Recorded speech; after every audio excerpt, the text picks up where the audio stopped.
Gus Samsudin kembali menjadi perbincangan halayak ramai. Nama Gus Samsudin menjadi sorotan setelah seorang wanita ditemukan meninggal dunia di pondok miliknya yang bernama Nuswantoro di Desa Rejowinangun, Kecamatan Kademangan, Kabupaten Blitar. Wanita tersebut ditemukan sudah tak bernyawa di toilet umum Pondok Nuswantoro pada Senin, tanggal 11 Desember tahun 2023. Adapun sosok dari wanita yang tewas di pondok pesantren milik Gus Samsudin itu ialah berinisial SWT. Perempuan berinisial SWT itu berusia 59 tahun.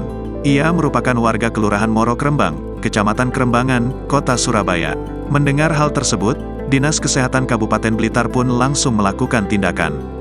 Begitu juga dengan aparat kepolisian. Berdasarkan penelusuran pihak kepolisian, SWT menjalani terapi di Pondok Nuswantoro pada Sabtu, tanggal 9 Desember tahun 2023, malam dan masuk ke toilet tersebut. Pihak pondok tidak mengetahui keberadaan SWT setelah menjalani terapi. Keberadaan SWT baru diketahui 2 hari kemudian setelah pihak keluarga melapor kepada kepolisian tentang SWT yang sudah 3 hari tidak pulang.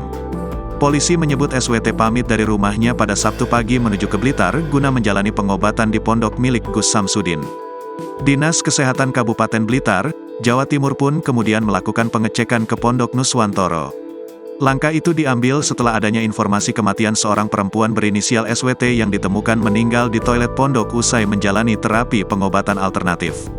Kepala Dinas Kesehatan Kabupaten Blitar, Christine Indrawati, mengatakan, pengecekan lapangan akan dilakukan, terutama untuk memastikan apakah benar ada praktik pengobatan alternatif atau tradisional di pondok yang dulunya bernama Padepokan Nur Zat Sejati itu.